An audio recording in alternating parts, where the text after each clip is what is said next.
నమస్కారం. డాక్టర్ స్వతంత్ర కార్యక్రమానికి స్వాగతం.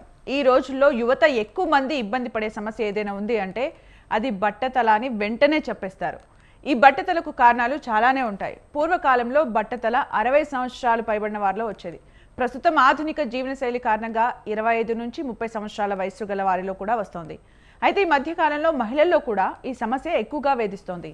ఇలాంటి సమస్యలు కొంతమందిలో జన్యుపరమైన కారణాల వల్ల వస్తే మరికొంతమందిలో అనారోగ్యకరమైన ఆహారపు అలవాట్ల వల్ల కూడా వస్తున్నాయని ఆరోగ్య నిపుణులు చెబుతున్నారు. అసలు బట్టతల రావడానికి గల కారణాలేంటి? ముఖ్యంగా ఆడవారిలో కూడా ఈ సమస్య ఎక్కువ కావడం, ఈ సమస్యతో బాధింపబడేవారు ఎలాంటి చికిత్స తీసుకోవాలి అనే విషయాలను తెలియజేయడానికి మనతో ఉన్నారు Madhavi's advanced skin hair laser clinic కు చెందిన గోల్డ్ మెడలిస్ట్ డాక్టర్ మాధవి గారు మనతో స్టూడియోలో ఉన్నారు. వారితో మాట్లాడదాం. అలాగే మేడంతో ఫోన్లో మాట్లాడాలి అనుకునే వాళ్ళు స్క్రీన్ పైన కనిపిస్తున్న నెంబర్స్కి కాల్ చేసి మాట్లాడవచ్చు. నమస్తే మ్యామ్. నమస్తే. బట్టతల అంటే నిజంగా అప్పట్లో మగవారిదే మాత్రమే ఈ ప్రాబ్లం అని అనుకుంటాము, కానీ ఇప్పుడు మాత్రం లేడీస్లో కూడా చూస్తున్నాం మ్యామ్. ద రీజన్ అది మగవారైనా ఆడవారైనా రీజన్ ఏంటి? సో బట్టతల అనేది ఒక హెయిర్ ఫాల్లో కామన్ రీజన్ అండి. సో ఆడవాళ్ళలోని హార్మోన్స్ చేంజెస్ జరుగుతూ ఉంటాయి, మగవాళ్ళలో కూడా హార్మోన్ చేంజెస్ జరుగుతున్నాయి. సో మీరు చెప్పినట్టు ఇంట్రడక్షన్లోని ఆధునిక జీవిత శైలి, okay, recent life style changes ఈ హార్మోనల్ చేంజెస్కి మెయిన్ ముఖ్య కారణం అనమాట. సో వాటి వల్ల ఆడవాళ్ళ కూడా బట్టతలలాగా అవుతుంది. ఓకే, ఏజ్తో కూడా సంబంధం లేకుండా వచ్చేస్తున్నాయి కదా మ్యామ్. సో యూజువల్గా ఈ బట్టతల అనేది మనకి మెయిన్లీ ప్యూబర్టీ హార్మోన్స్ అంటే టీనేజ్లోకి ఎంటర్ అవుతున్నప్పటి నుంచి ఈ సమస్య రావడానికి అవకాశాలు ఉంటాయి. ఎందుకంటే ఈ బట్టతల అనేది basically hormonal changes mainly starts from when the person, అంటే ఆడవాళ్ళు కానీ మగవాళ్ళు కానీ అమ్మాయిలు యుక్త వయసులోకి ఎంటర్ అవుతున్నప్పుడు కనిపిస్తూ ఉంటాయి అన్నమాట. అంటే మనకి పెద్ద మనిషి అవుతారు అంటుంటారు కదా, అట్లాగా అబ్బాయిల్లో కానీ అమ్మాయిల్లో కానీ యూజువల్గా అయితే టీనేజర్స్ నుంచి చూస్తున్నాం అనమాట. ఓకే, మళ్ళీ బట్టతల అంటే ఓవర్ నైట్ వచ్చేది కాదు, అది మెల్లమెల్లగా అది బట్టతలగా మారేంత వరకు కూడా మనం గెస్ చేయలేము. అది మనం ఎలా చూసుకోవాలి మ్యామ్? సో బట్టతల అన్నది మగవాళ్ళలో ఒక టైప్ ఆఫ్ గ్రేడింగ్ ఉంటుందండి, అండ్ ఆడవాళ్ళలో ఒక టైప్ ఆఫ్ గ్రేడింగ్ ఉంటుంది. So first and foremost thing, కొంతమంది మీరు చెప్పినట్టు గమనించలేరు, అసలు ఏదో హెయిర్ ఉడుతుంది అనుకుంటారు తప్ప అది బట్టతల ఖచ్చితంగా అనేది తెలియదు. బికాజ్ మనకేం వస్తుందిలే, మనకేం జెనెటిక్స్ లేవని అనుకుంటారు, ఫస్ట్ పాజిటివ్గా థింక్ చేస్తారు. సో గమనించుకున్నట్టయితే మనకి హెయిర్ లైన్ కొంచెం మెల్లగా రిసెషన్ జరుగుతుంది, కొంచెం వెనక్కి వెళ్ళిపోతూ ఉంటుంది అనమాట. సో అది ఫస్ట్ సిగ్నల్. అది యూజువల్గా టీనేజ్ ఎంటర్ అని చెప్పినట్టు టీనేజ్లోకి ఎంటర్ అయిన పిల్లల్లో కొంచెం నార్మల్గా కూడా ఉంటుంది అది. సో 18 years 19 years వచ్చాక కొంచెం వెళ్ళిపోతూ ఉంటుంది. సో తిన్నే అవుతూ ఉంటుంది అనమాట, హెయిర్ తిన్ అవుతూ ఉంటుంది, రాలినట్టు కనిపించదు వాళ్ళకి. సో క్రౌన్ ఏరియా అంతా కూడా ఈ ఏరియా అంతా మెల్లమెల్లగా డెన్సిటీ తగ్గిపోతుంటుంది. సో ఇవన్నీ కూడా సిగ్నల్స్. అమ్మాయిలో చూసుకున్నట్టయితే మెయిన్లీ హార్మోన్ చేంజెస్ వల్ల మధ్యలో ఉన్న పాపిడి పార్టీషన్ దగ్గర కొంచెం గ్యాప్లు ఫామ్ అవుతూ ఉంటాయి. సో అది కూడా one of the important sign. Okay ma'am, అంటే పాపిటి దగ్గర అని అంటున్నారు.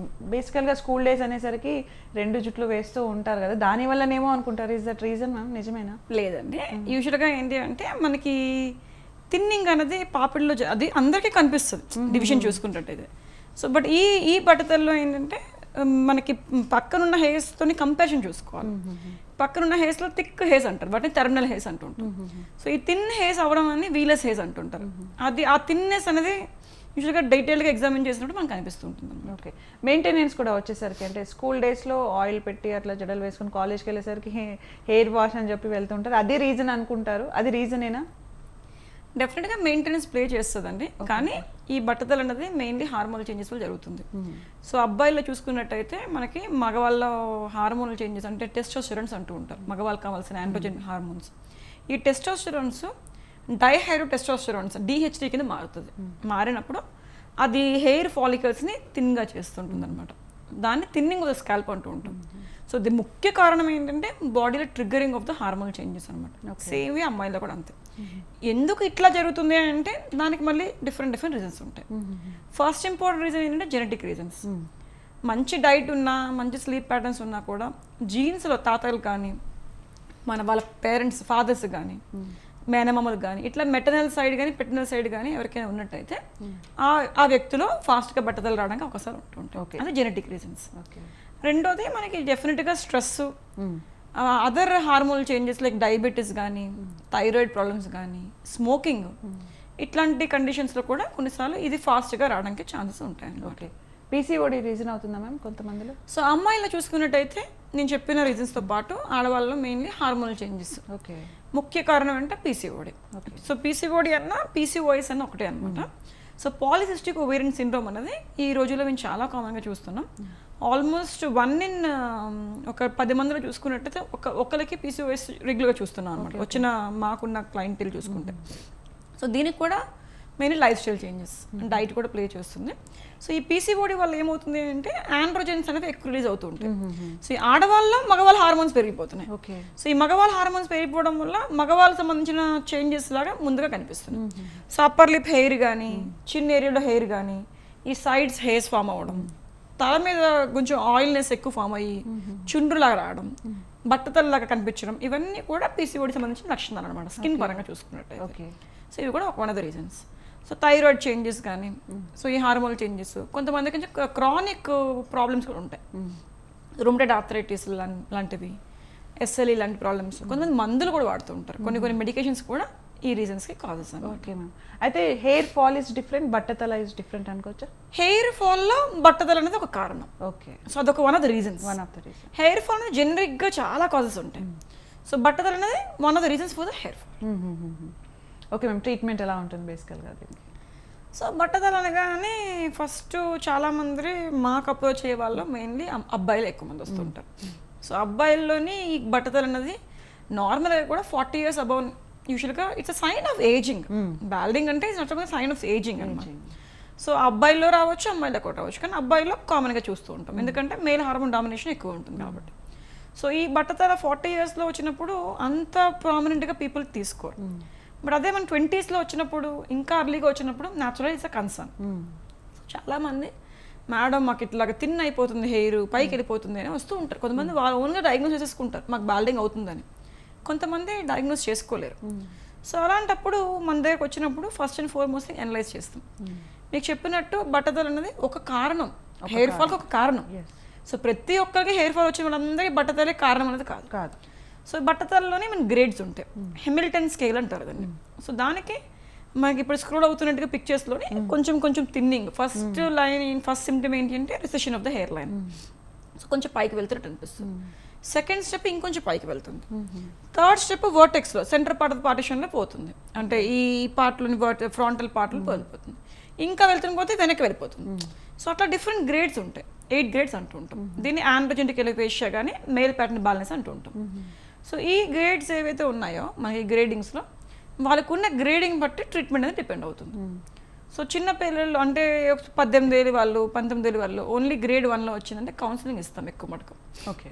ఎష్యూరెన్స్, డోంట్ వరీ, ఇది వెరీ బిగినింగ్ స్టేజెస్లో ఉన్నారు, మంచి డైట్ తీసుకోండి, ఒక బేసిక్ లోషన్స్ లాంటి సప్లిమెంట్స్ లాంటి తీసుకోండి అని చెప్పి ఎష్యూర్ చేస్తాం. అబ్జర్వ్ చేసుకోమని చెప్తూ ఉంటాం. సో గ్రేడ్ 1 వరకే ఉంది, బాగానే ఉంది అనుకునే వాళ్ళు నో ప్రాబ్లం. సో 2 and 3లోకి వెళ్తారు కొంతమంది. సో అలాంటప్పుడు కొంచెం we should be little more careful. చాలా మందిలో ఈ బట్టతలతో పాటు nutritional reasons, other causes of hair fall కూడా ఉంటుంది, వాళ్ళు గమనించరు. సో చాలా మందికి వైటమిన్ B12 లెవెల్స్ కానీ, విటమిన్ డెఫిషియన్సీస్ కానీ ఉంటూ ఉంటాయి. సో అలాంటి వాళ్ళల్లో వాటిని చెక్ చేసుకొని హార్మోన్ ఏమైనా చేంజెస్, కొంతమంది మగవాళ్ళలో కూడా థైరాయిడ్ ప్రాబ్లమ్స్ వస్తుంటాయి. సో ఆ థైరాయిడ్ నెగ్లెక్ట్ చేసేస్తుంటారు. సో నెగ్లెక్ట్ చేసేసి ఓన్లీ బాల్డింగ్ అనుకుంటుంటాం. సో వాటిని కరెక్ట్ చేసుకుంటాం. సో ఒక డెర్మటాలజిస్ట్గా, ఒక ట్రైకాలజిస్ట్గా మేము ఆల్వేస్ రూట్ కాజ్ నుంచి ట్రీట్ చేసుకుంటాం. సో మన దగ్గర ఆధునిక డయాగ్నోస్టిక్ టెస్టింగ్ టూల్స్ ఉంటాయి, వాటిని ట్రైకోస్కోపీ అంటారు. సో ట్రైకోస్కోపీ అనేది మనకి హెయిర్లో జరుగుతున్న ప్రతిదీ డీటెయిల్డ్గా మైక్రోస్కోప్ ఎగ్జామినేషన్ ద్వారా తెలుసుకోగలుగుతాం. సో హెయిర్ ఎంత తిన్నుంది, అసలు ఎంతవరకు పల్చగా ఉంది, అక్కడ ఏదైనా డాండ్రఫ్ ఉందా, లేకపోతే ఏ స్టేజ్ ఆఫ్ బాల్డింగ్లా ఉందా అనేది అర్లీగా డయాగ్నోస్ చేసుకోవడం బాగుంటుంది అనమాట. దాన్ని ట్రైకోస్కోప్ ఎగ్జామినేషన్ ఉంటుంది. అది పిక్చర్స్ ఫామ్లో తీసుకొని డాక్యుమెంటేషన్ చేసుకుంటాం. సో నెక్స్ట్ మంత్ ఎలా ఉంది, నెక్స్ట్ మంత్ ఎలా ఉంది అని అసెస్ చేసుకుంటే ఇంప్రూవ్మెంట్ ఎలా ఉంది ఏంటనేది కూడా చూసుకుంటాం అనమాట. ఓకే. సో ఇట్లా డయాగ్నోస్టిక్ టెస్ట్లన్నీ చేసిన తర్వాత ట్రీట్మెంట్ స్టార్ట్ చేస్తాం. So first line of treatment ఎప్పుడు కూడా నా పేషెంట్స్కి ఎప్పుడు కూడా ఫస్ట్ అయితే సింపుల్ మెడికేషన్స్ ఇస్తాను నేను. ఎందుకు అంటే న్యాచురల్ చిన్న మందులతో సింపుల్ మెడికేషన్స్తో తగ్గిపోయినట్టయితే they are the most luckiest people. So definitely simple medications like hair serums లాంటివి, గ్రోత్ సీరమ్స్, అవసరం అంటే మినాక్సిల్స్ లాంటివి, హెయిర్ సప్లిమెంట్స్, బయోటిన్ సప్లిమెంట్స్ ఇట్లా ప్రిస్క్రైబ్ చేస్తూ ఉంటారు. సో బాగానే ఉంది మేడం, వీఆర్ వెరీ హ్యాపీ అంటూ వస్తుంటారు. కొంతమందిలో ఒక 10% పాపులేషన్లో they will not be satisfied. మాకు రిజల్ట్ లేదు మ్యామ్, మాకు హెయిర్ ఫాల్ ఆగట్లేదు, థిన్నింగ్ అయిపోతుంది, ఒక 3 months 6 months వస్తూ ఉంటారు. సో వాళ్ళకి ఇంకొంచెం బెటర్మెంట్ కోసం ప్రొసీజర్స్ లాంటి స్టార్ట్ చేస్తూ ఉంటాం అనమాట. సో ఈ మెడికేషన్స్తో పాటు మనకి ట్రీట్మెంట్స్ కూడా అందుబాటులో ఉంటుంటాయి. ఓకే. సో నీడ్ బట్టి మన నెసెసిటీ బట్టి మన ట్రీట్మెంట్ అనేది తీసుకోవాలి. ఓకే. ఈ ట్రీట్మెంట్ అనేది మేల్ అయినా ఫీమేల్ అయినా సేమ్ ఉంటుంది? ఉంటుంది. Okay ma'am. At the same time చిన్న పిల్లల్లో అంటే ఏ ఏజ్ గ్రూప్లో మీరు ఇప్పటివరకు చూసిన కేసెస్లో స్మాల్ ఏజ్ ఏది ఉంది అసలు? నేను నాకున్న క్లయింటేల్లో అండి, అంటే గత 15 సంవత్సరాల నుంచి నేను ప్రాక్టీస్ చేస్తున్నాను ఈ ఫీల్డ్లో. So youngest age is 13 years. 13 years. Okay. And even 9 years పిల్లలు కూడా కొంతమంది చూశాను. సో ఈ మధ్యకాలంలోని మగవాళ్ళు కానీ ఆడపిల్లలు కానీ మగపిల్లలు కానీ ఆడపిల్లలు కానీ యుక్త వయసులో ఉన్న హార్మోన్స్ అర్లీగా వచ్చేస్తున్నాయి. ఓకే. సో మీరు అమ్మాయిలో చూసుకున్నట్టయితే 9 yearsకే మనకి ప్యూబర్టీ రీచ్ అయిపోతుంది. సో అబ్బాయిలో కూడా ప్యూబర్టీ అనేది అర్లీగా రీచ్ అయిపోతుంది. ఓకే. ఎప్పుడైతే ప్యూబర్టీ అర్లీగా రీచ్ అయిపోతుందో న్యాచురలీ హార్మోన్స్ చేంజెస్ జరిగిపోతాయి. సో హార్మోన్ చేంజెస్ వల్ల మనకి బాల్డింగ్ అనేది 9 సంవత్సరాల నుంచి కూడా చూడడానికి అవకాశాలు ఉంటాయి. బట్ ఇవి రేర్ కేసెస్. కామన్గా మన దాంట్లో చూసే పేషెంట్స్ ఎక్కువ మంది 18 నుంచి 19 years ఆ ఏజ్ గ్రూపుల్లో వస్తున్నారు. అండ్ ఇంకా ఎక్కువ మంది పాపులేషన్ మ్యారేజ్ ముందర. సో యూజువల్గా 25, 26 ఉండే వాళ్ళు బాల్డింగ్ అవుతుంది మ్యామ్, మాకు మ్యారేజ్ ప్రపోజల్ చూస్తున్నారు, మాకు పెళ్లి ప్రాబ్లమ్స్ వస్తున్నాయి అని చెప్పి వస్తూ ఉంటారు. Okay ma'am. రిజల్ట్స్ ఎప్పటి నుంచి ఎక్స్పెక్ట్ చేయొచ్చు ఈ ట్రీట్మెంట్ జరుగుతున్నప్పుడు? సో రిజల్ట్స్ మనకి ఇప్పుడు నేను చెప్పినట్టు మెడికేషన్స్ ఏవైతే ఉన్నాయో ఇవి 3rd month నుంచి స్టార్ట్ అవుతుందండి. హెయిర్ గ్రోత్ సైకిల్ చాలా కాంప్లెక్స్గా ఉంటుంది. మన హెయిర్ గ్రోత్ బాగా తెలియాలి అంటే ఈ ఈ సబ్జెక్ట్ బాగా తెలియాలి అంటే మన ఫార్మింగ్ కొంచెం బేసిక్ ఎగ్జాంపుల్ చెప్తున్నాను. సో ఫార్మింగ్ మనకి ఇప్పుడు మనం విత్తనం నాటుతున్నాము, అది ఎంతవరకు పైకి పెరుగుతుంది, దానికి సంరక్షణ అంతా చేసుకోవాలి. చక్కటి ఎరువు ఉండాలి, మంచి వాటర్ ఉండాలి, సాయిల్ బాగుండాలి, మనం ఎలా కేర్ తీసుకున్నా చూసుకోవాలి. ఇవన్నీ కండిషన్స్లో ఓవరాల్గా మన క్రాప్ అనేది వస్తుంది. సో అది ఎప్పుడు వస్తుంది మన క్రాప్? ఈ రోజు నన్ను నాటితే మనకి సుమారుగా 3 నెలల నుంచి 6 నెలలు పడుతుంది, depending on the type of crop. Hair కూడా అంతే. మేడం మాకు 10 రోజుల్లో రివ్యూ కోసం వస్తారు చాలామంది వచ్చి, మాకు ఇట్లా తగ్గలేదు మ్యామ్, మాకు ఏం తగ్గలేదు, ఎక్కువ అయిపోయింది అంటూ ఉంటారు. సో బేసికలీ మనకి వీ నీడ్ టు హ్యావ్ ఓపిక, పేషెన్స్ ఉండాలి. హెయిర్ విషయానికి వచ్చేసరికి ఇమిడియట్గా రాదు రిజల్ట్. సో ఏ హార్మోనల్ చేంజెస్ అయినా తెలియాలి అంటే మనకి మినిమం అయితే 12 to 18 weeks పడుతుందండి. So 3 months is a cut off time which I usually tell my patients results తెలియడానికి. ఓకే. హార్మోనల్కి మనం ట్రీట్మెంట్ స్టార్ట్ చేస్తే హెయిర్ అనేది స్లోగా తెలుస్తుంది. సో ఈ హార్మోన్ ట్రీట్మెంట్ కూడా అందరికి ఇవ్వము, ఏజ్ గ్రూప్ బట్టి వాళ్ళకి కొంచెం కౌన్సిలింగ్ చేసిన తర్వాత నీడ్ బట్టి ఇస్తుంది. Okay ma'am. ఒక కాలర్ సాయి హైదరాబాద్ స్టడీగా ఉన్నారు, మాట్లాడదాం. నమస్తే అండి సాయి గారు. నమస్కారం అండి, మాట్లాడండి డాక్టర్ గారితో. హలో, చెప్పండి సాయి గారు. నమస్తే మేడం. మేడం నా ఏజ్ వచ్చి ఇప్పుడు 40 ఉంది మేడం. ఓకే. మా మిస్సెస్కి వచ్చి 34 35 ఉంటాయి మేడం. ఆమె డెలివరీ టైంలో ఆవిడకి షుగర్ అటాక్ అయింది. అప్పటి నుంచి ఆవిడకి జుట్టు ఊడిపోతుంది, ప్లస్ నాకు కూడా రోజు జుట్టు ఊడుతుంది మేడం. జుట్టు ఊడేది చాలా జరుగుతుంది ఇట్లా. అయితే మేము ఇంట్లోనే జ్యూస్ లాంటివి తీసుకుంటే జుట్టు ఊడిపోకుండా ఉంటుంది, బౌల్ హెడ్ రాకుండా ఉంటుంది అది అంటున్నారు. ఎందుకంటే మా మేనమామ గారు కూడా బౌల్ హెడ్ తో ఉంటారు. నాకు మా మిస్సెస్ కి ఆవిడ షుగర్ ఉంది, ఆవిడకి జుట్టు ఊడిపోతుంది బాగా. డెలివరీ టైంలో వస్తుంది మొత్తం ఊడిపోతుంది అన్నకి. సో మేము ఇద్దరము ఇంట్లో ప్రోటీన్ ఏదో హెల్దీ డ్రింక్ అని ఇలాంటి ప్రోటీన్ డ్రింక్ అనేది చేసుకుంటూ తాగుతున్నాము. ఇట్లా ప్రయోజనం ఉంటుందా మేడం? లేదా ట్రీట్మెంట్ ఏమైనా తీసుకోమంటారా, లేకపోతే మీ క్లినిక్ ఒకసారి రావాలంటారా, చెప్తారా ఒకసారి మేడం? యా, తప్పకుండా అండి. సో ఇప్పుడు నేను చెప్పినట్టు ఏదైతే ఉందో ఈ బాల్డింగ్ అన్నది హెయిర్ ఫాల్కి ఒక రీజన్ అండి. సో అదే మెయిన్ ముఖ్య కారణం ఏమీ లేదు. సో హెయిర్ ఫాల్కి రీజన్స్ మనం ఒక్కొక్కటి లైన్ బై లైన్ చెక్ చేసుకుంటూ ట్రీట్ చేసుకోవాలి. కామన్గా మీకున్న కండిషన్లో అంటే మీరు మేల్ కేసెస్ చూసుకున్నట్టయితే మీకు ఎలాగ ప్యాటర్న్ ఆఫ్ హెయిర్ ఊడుతుంది అనేది చూసుకోవాలి.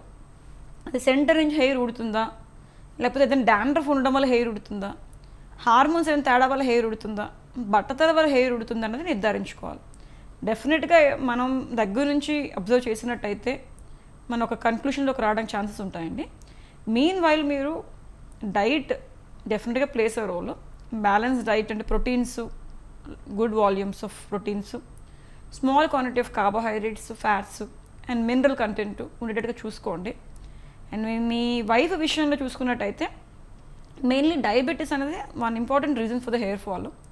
సో డయాబెటీస్ ఉండడం వల్ల మనకి జనరల్ హెచ్చుతగ్గులు అంటే హార్మోనల్ చేంజెస్ ఫాస్ట్గా రావడానికి ఛాన్స్ ఉంటాయండి. చాలామంది ఏమనుకుంటారంటే డయాబెటీస్ ఉండేటప్పుడు మందులు వాడుతున్నాం కాబట్టి మనకి అంత బాగానే ఉంది అనుకుంటారు. బట్ అది ఎంత లెవెల్ ఉంది అనేది చూసుకోరు. చాలామంది మన దగ్గరికి వచ్చేసరికి ఈ టెస్టులు చేసేటప్పుడు షుగర్ లెవెల్స్ కొంతమందికి సపోజ్ ఫాస్టింగ్ బ్లడ్ షుగర్ తీసుకున్నట్టయితే అది అరౌండ్ 100, 110 లోపల ఉండేటట్టుగా చూసుకోవాలి. కానీ చాలామందికి 150, 160, 200తో కూడా వస్తూ ఉంటారు. సో వాళ్ళకి తెలియదు, మందులు వాడుతూ ఉంటారు కానీ షుగర్ కంట్రోల్ ఉండదు అనమాట. హెచ్బిఏవన్సీ లెవెల్స్ కూడా ఇంపార్టెంట్. చాలామంది వచ్చేవాళ్ళు 8, 9 వస్తూ ఉంటారు అనమాట వాల్యూస్. సో ఇట్లాగా high levels of sugars control లేనప్పుడు హెయిర్ ఫాల్ రావడానికి అవకాశాలు ఉంటాయండి. నేను ఎన్ని సప్లిమెంట్స్ ఇచ్చినా కూడా మీకు డయాబెటీస్ కంట్రోల్ లేనట్టయితే మీకు ఈ హెయిర్ ఫాల్ అనేది ఆగడానికి ఛాన్సెస్ తక్కువ ఉంటాయి.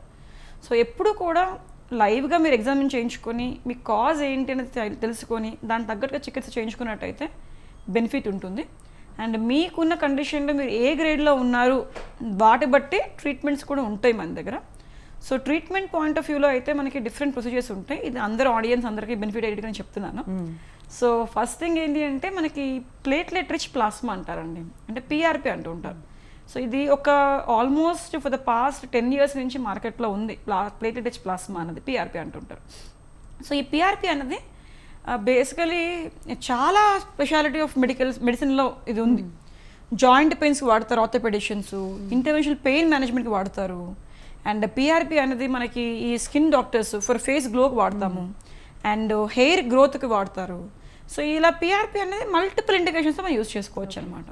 సో ప్లేట్లెట్ రిచ్ ప్లాస్మాలోని ఇంకా డీపర్ వేరియంట్, ఇంకా బెటర్ వేరియంట్, స్పెషలైజ్డ్ వేరియంట్లో జిఎఫ్సి అంటూ ఉంటాం, గ్రోత్ ఫ్యాక్టర్ కాన్సన్ట్రేట్. ఇవి మనకి కిట్స్ ఫామ్లో దొరుకుతాయి అనమాట. చూడండి చిన్న టెస్ట్ ట్యూబ్స్లా కనిపిస్తాయి. సో బ్లడ్ అనేది డ్రా చేసుకొని అది మన ఈ గ్రోత్ ఫ్యాక్టర్ కిట్లో వేసినట్టయితే ఆ సీరం అనేది ఏదైతే ఉందో ప్లాస్మా అంతా సెపరేట్ అయ్యి మనకి ఆర్బీసీ అనేది డౌన్ అయిపోయిన తర్వాత మనకు ఆ ప్లేట్లెట్ రిచ్ ప్లాస్మాలో ఆల్ గ్రోత్ ఫ్యాక్టర్స్ ఉంటాయి. సో ఇంత రిచ్ గ్రోత్ ఫ్యాక్టర్ సీరమ్ మన తల మీద ఇంజెక్ట్ చేసినట్టయితే హెయిర్ అనేది బాగా స్టిమ్యులేట్ అవుతుంది. ఓకే. సో ఆ గ్రోత్ ఫ్యాక్టర్స్ ఏవైతే ఉన్నాయో రిలీజ్ అయ్యి హెయిర్ని బాగా స్టిమ్యులేట్ చేస్తుంది. దానివల్ల వాల్యూమ్ అనేది బాగా ట్రీట్మెంట్ ఏజ్ గ్రూప్ వాళ్ళు కూడా తీసుకోవచ్చు. సో యూజువల్గా అయితే నేను సజెస్ట్ చేసే ఏజ్ గ్రూప్ ఈజ్ 18 years అండి. Okay okay. సో 18 years అయితే కొంచెం మెచ్యూరిటీ లెవెల్స్ బెటర్గా ఉంటుంది. సో వాళ్ళలో అయితే నేను చేస్తూ ఉంటాను. అమ్మాయిలు అబ్బాయిలు ఇద్దరు చేయించుకోవచ్చు. సో బేసిక్ ఇన్వెస్టిగేషన్స్ చేస్తూ ఉంటాం. బ్లడ్ కంటెంట్ ఎంత ఉంది, ఏంటి, ఎలిజిబుల్గా ఉందా లేదా చూసుకుని దాన్ని బట్టి ట్రీట్మెంట్ చేస్తాం. సో ఈ పిఆర్పి ఇంజెక్ట్ చేసే విధానాలు కూడా డిఫరెంట్ టెక్నిక్స్ ఉంటాయి. డైరెక్ట్గా మనకి ఇన్సులిన్ సిరింజెస్ అని దొరుకుతాయి, మీరు షుగర్ పేషెంట్స్ చూసేటట్టు చేస్తారు. సో చిన్న ఈ నీడిల్స్తోని స్మాల్ ప్రిక్స్ కింద ఒక ఎనెస్థీషియా క్రీమ్ పెట్టి చేస్తాం, నమ్మింగ్ క్రీమ్ పెట్టి. సో పెయిన్ బేరబేగా ఉండే వాళ్ళు అయితే నో ప్రాబ్లం, లేదనుకుంటే వాళ్ళకి నమ్మింగ్ క్రీమ్ పెడతాం, లేదా డైరెక్ట్గా కూడా చేసుకోవచ్చు. గన్ అని ఉంటుంది, మీసో గన్ అని, స్పెషలైజ్డ్ గన్. సో వాటి ద్వారా కూడా మనం డెలివర్ చేయొచ్చు ఈ గ్రోత్ ఫ్యాక్టర్ సీరం. మీసో పెన్ అంటారు, డర్మా రోలర్స్, మీసో పెన్, వీటి ద్వారా కూడా కొంతవరకు ఈ ప్రొసీజర్స్ని చేసుకోవచ్చు. ఇలా చేసుకున్నట్టయితే రెగ్యులర్గా గ్రోత్ ఫ్యాక్టర్స్ బాగా రిలీజ్ అయ్యి బెటర్ గ్రోత్ అనేది వస్తుంది. ఇది ఒక టెక్నిక్. సెకండ్ టెక్నిక్ ఏంటి అంటే డిఫరెంట్ స్టెమ్ సెల్ థెరపీస్ అంటూ ఉంటాం. సో ఈ స్టెమ్ సెల్ థెరపీలో కూడా they're all plant derived stem cells. So ఈ ప్లాంట్ డిరైవ్డ్ స్టెమ్ సెల్స్ అనేవి కూడా మనకి వైరస్ ఫామ్లో దొరుకుతాయి.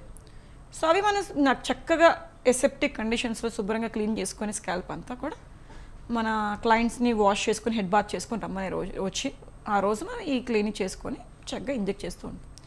ఇది ఒక అదర్ మొడాలిటీ.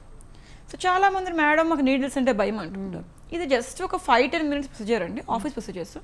అలా మాట్లాడుతూ కొంచెం వైబ్రేషన్స్ ఇవన్నీ క్రియేట్ చేసి we give the patient procedure. మనం ఒక 5 minutes వేట్ చేయగలిగితే ఇది monthly once అట్లా ఉంటుంది, 2 to 4 weeks గ్యాప్లో మనకి బెటర్ రిజల్ట్స్ అనేవి రావడానికి ఒకసారి ఉంటాయి. సో అదర్ సొల్యూషన్స్ ఇవన్నీ కూడా మీసో సొల్యూషన్స్, మనకి స్టెమ్ సెల్ థెరపీస్, పిఆర్పీస్, ఇవన్నీ కూడా గుడ్ రిజల్ట్స్ వస్తుంటాయి. వీటితో పాటు మనకి QR6, 7, 8 అని కొత్త మాలిక్యూల్స్ కూడా వచ్చాయి, వాటిని యూజ్ చేసుకోవచ్చు గ్రోత్ సీరమ్స్ కింద. And Botox, scalp Botox which increase the circulation of the hair follicle, అది యూజ్ చేసుకోవచ్చు. థ్రెడ్స్ అని ఇట్లా డిఫరెంట్ టెక్నిక్స్ ఉంటూ ఉంటాయి. వీటితో పాటు లేజర్స్ కూడా ఉంటాయి అన్నమాట.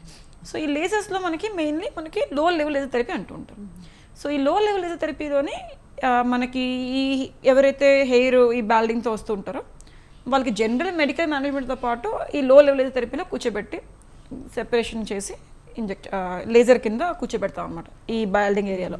So they stimulate the hair follicles. వీటితో పాటు కొంతమంది మేడం నాకు ఒక 3 monthsలో మ్యారేజ్ ఉంది, నాకు టైం లేదు అనుకుని వస్తూ ఉంటారు. ఈ ప్రొసీజర్స్ అన్నిటికీ కూడా 6 to 7 months వెయిట్ చేయాలి. సో ఇలాంటి వాళ్ళందరికీ కూడా డిఫరెంట్ టెక్నిక్స్ ఉంటాయి. హెయిర్ ట్రాన్స్ప్లాంటేషన్స్ కానీ, మైక్రో పిగ్మెంటేషన్స్ కానీ, different techniques depending on the patient need బట్టి, వాళ్ళకున్న స్టేజ్ ఆఫ్ దీన్ని బట్టి వీ డూ ఇట్ అనమాట. ఓకే మ్యామ్, అంటే ఇన్ని ప్రొసీజర్స్ ఉన్నాయి బేసికల్గా హెయిర్కి సంబంధించి, స్కిన్కి సంబంధించి. సింపుల్గా బ్యూటీషియన్ దగ్గరికి వెళ్ళిపోతారు, డెర్మటాలజిస్ట్ దగ్గరికి వెళ్ళకుండా. వాళ్ళకి మీరు ఏం చెప్తారు? ఇది చాలా మంచి క్వశ్చన్ అండి. నేను ఎప్పటి నుంచో నాకు ఆడియన్స్ని ఉద్దేశించుకొని చెప్పాలనుకుంటున్నాను. మనకి చాలామంది ఇప్పుడున్న టెక్నాలజీకి లాట్ ఆఫ్ అవేర్నెస్ ఉంది. మీరు అన్నట్టు మన పక్క ఇంట్లో కానీ ఇంకేదో కానీ అందరూ అన్నీ చేసేయడానికి కుతూహలం ఉంటుంది. సో ఐ అడ్వైజ్ ఏదైనా ఒక నీడిల్ ప్రొసీజర్స్ ఏదైనా ఉన్నప్పుడు మీరు ఆల్వేస్ క్వాలిఫైడ్ డాక్టర్స్ దగ్గరికి అప్రోచ్ అవ్వడానికి ట్రై చేసుకోవాలి. So sterility is very important పేషెంట్కి, ఎందుకంటే ఇవన్నీ కూడా దేర్ ఆల్ బ్లడ్ బోన్ కదా.